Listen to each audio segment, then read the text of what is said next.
ได้ทีพีได้พี่กิ้งครับเข้าไปในหน่อยเข้าไปในทีพีเตะขึ้นมาเร็วไม่ได้นิชาโด่งขึ้นมาตุ๊กตาทำไงเราบอลออกไปแล้ว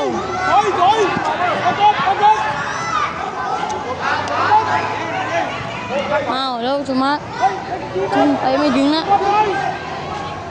มาทุ่งกัดพื้นอีกแล้วครับแล้วเกือบไปเรือนะแล้วโด่งขึ้นมาบอลลงได้มาเตะรถดักแล้วมาไม่เป็นไรนะออกไปแล้วเร็วสมาร์ทเร็วมาทุ่มไปตุ๊กตาสมาร์ทอีกครั้งหนึ่งมากระเตกแล้วไปกินแล้วเกี่ยวหลังไปตะเป็นเตะมุมนะตะเตะมาโอ้คนเลยฮะ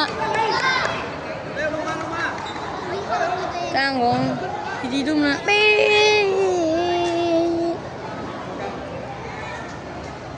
แล้วโอ้หมดเวลาทีพีเฉียนชนะไป3-2